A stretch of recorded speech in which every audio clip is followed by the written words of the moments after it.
Hi there, I'm Michael Hill with Canine Chronicle TV, and for NextGen series today, we have Amber Lambie Nash of Phoenix, Arizona, here today. How are you, Amber? I'm great. How are you? Doing very well. We're going to talk about your progression in the sport of dogs, starting pretty young from what I've heard. Let's Yeah. talk about how that began and where you are now today with dogs. Okay, so quick version. Well, I'll try making quick. So I think from when you spoke with my mom, my parents got a Mastiff as a wedding gift from my grandparents, and that ensued kind of the show bug down the road. They started in obedience, and then the obedience teacher was like, "This dog is really pretty. You should show her." She ended up being a top winning Mastiff, and so my family bred Mastiffs for quite some time. So I grew up with them slobbering all over me, hitting me in the face with their tails. I got really tough. So did my sister. And they were great. And so we just started going to dog shows here locally in town. And eventually, when I was about 7 or 8, my dad got a Whippet. And I still love Whippets, of course. And so I started saving my money for doing chores around the house and bought my own Whippet about a year later. Wow. Yeah, and Ginger, and she's from Starline out in Southern California, Lori Lawrence. And so that started my love for showing. I started taking classes with my parents and started doing junior showmanship with her. And you were pretty successful as a junior, right? Yeah, it was so fun. I mean, it was truly like so life-changing, so many amazing memories. I worked for many, many handlers. I started, like I said, with the Whippet, but honestly, I showed probably 2 or 3 dozen types of different breeds. Wow. Mainly as I got older and more competitive, I really stuck with the Doberman. Some of my best, most amazing and memorable wins are with Doberman Pinschers, and then also my German Shorthair Pointer. I love that. And you're showing dogs right now, right? Like I saw you recently with a German Shorthair Pointer. Yes. So, so my pointer that I campaigned about 15, 17 years ago, I was our last family dog after my husband and I got married and we started having kids. And so she passed away. She lived a very long, beautiful life a couple of years ago. So we were waiting till we bought a new house with a nice big backyard. And yes, we settled on a German Shorthair Pointer, probably because that was my last junior dog, Sunday. And he was just really special. I mean, my parents still talk about him. That's, I think, the only short hair they ever really owned, and how great he was. So great family dogs, as you know, lots of energy. Kids love him. His name is Marvel. My son named him. And yeah, he just was shown a few months ago. So first time in the ring, won a couple a little bit. Now, obviously, as you know, shows are harder to come by. So we're waiting for this one here in town.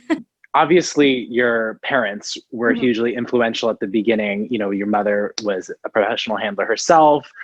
Both parents were involved in dogs. Who were some of the people who were outside of your immediate family who were impactful in your early time in dogs? Good question. So I was really fortunate enough, kind of going back to, my junior showmanship days when I was like, in junior high and high school before I went off to college. I was able to apprentice for many handlers.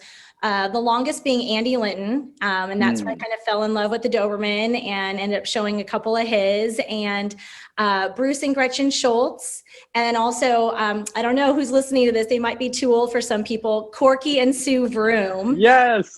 Yeah, so, and then many others too. I mean, Doug Carlson when I'd be summering in, Texas and Oklahoma, Clint Livingston, Wow. and of course my parents too, but I would help them out, but it was nice to kind of have a little separation sometimes and come back at the end of the evening and then be with my family. So I have helped my mom probably like post-college mainly. But yeah, Andy Linton, Bruce Schultz, Corky and Sue Vroom. And that's where I learned so many things, What a lineup. Yeah, I know. I'm really fortunate because obviously there's so many amazing handlers like out now still currently, but I mean, those are some of just the best of the best. Top of the top. Wow. Yeah. What were some of the things that they did, especially with you being younger, that helped you, want to stay involved in dogs and kind of like helped motivate you at a young age? Well, it didn't hurt that they were all obviously very successful in the ring, but I truly believe that all of them had a lot of business savvy, as well as my parents, that really helped me learn the business side of things and how to, well, and most importantly, obviously how to treat animals and care for them. Because I mean, these are all family pets, right? I mean, all these dogs that we would show and care for and take from show to show, or the owners would drop off and we care for them throughout the day. I mean, that's someone's pride and joy and baby. Right. So really learning how to be so respectful, business savvy, earning the dollar. I mean, that's how I kind of bought my first car, saving money from working for them on the weekends.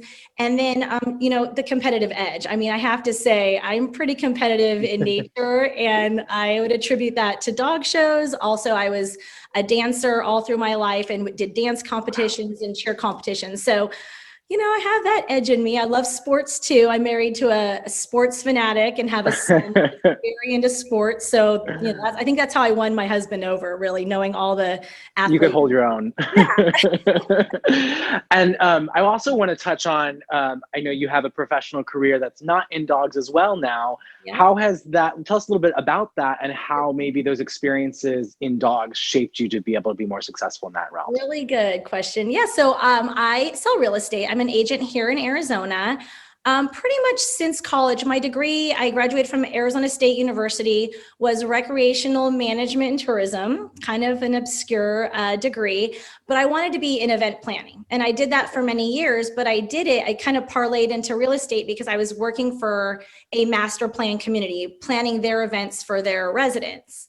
And I just, you know, I'm a native of Phoenix, born and raised, almost 41 years. I have a birthday coming up. No way. So, you know, I really was like, you know what? I love everything about real estate. I love like helping people find their homes. I love seeing like houses being built, finding different areas that match different personalities, what their needs are.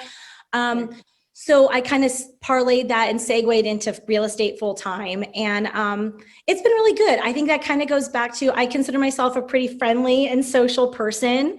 And I have to say that you have to learn etiquette. You're traveling, you're meeting all these different people at shows. You're learning how to be respectful and have ring procedures, how to be a good listener to when the judge is asking you to do certain things.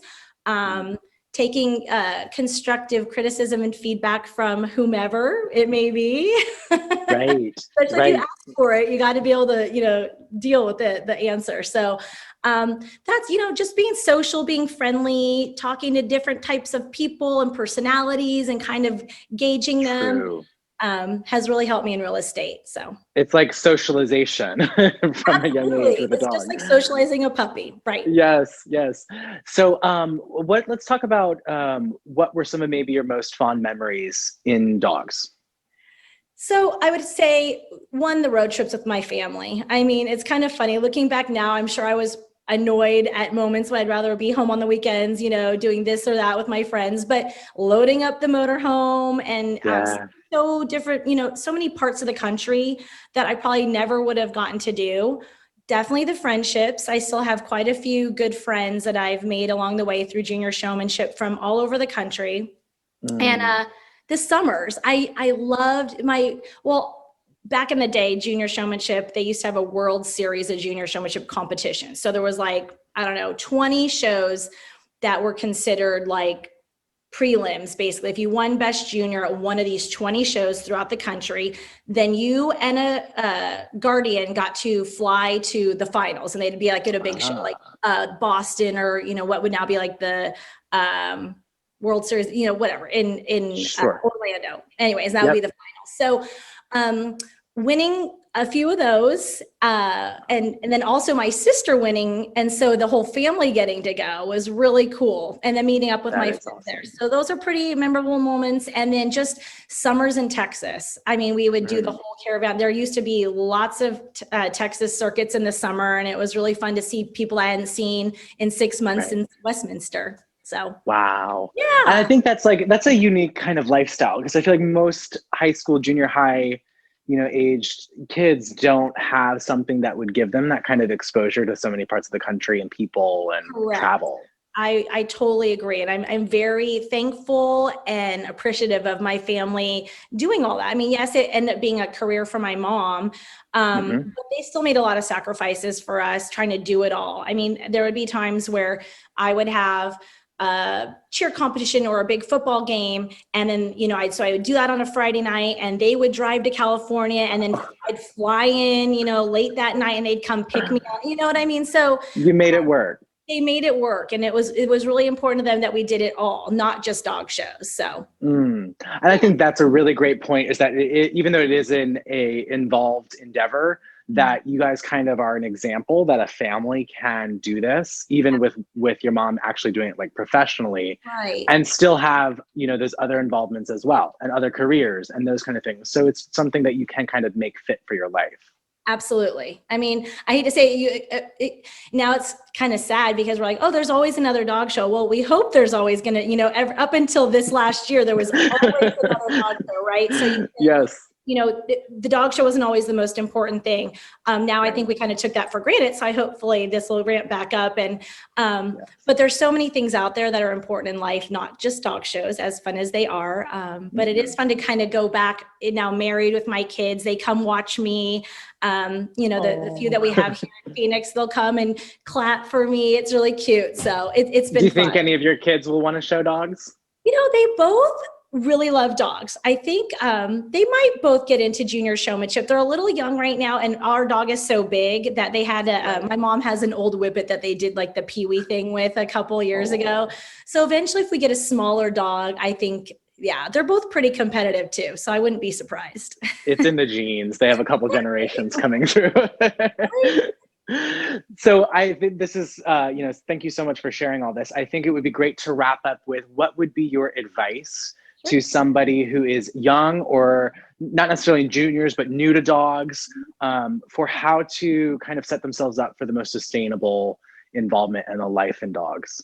Sure. I think really positioning yourself with a couple good breeders and mentors, whether it's professional handlers that have been in the dog show world for many years, or breeders that have really, pride themselves in doing, all the health testing and really like earn the respect, really positioning yourself with them and going with them and just asking a bunch of questions and really learning and not too proud or prideful to do the grunt work, right? So getting in there, if someone has a litter, saying, hey, I want to come over and help you socialize your puppies, clean up after the puppies, work for a handler, for a few weekends and schlep all the not so fun. I mean, it's exhausting. I mean, you're up at like 4 or 5 a.m. and you're not going to bed until 9, and it's physical work, right?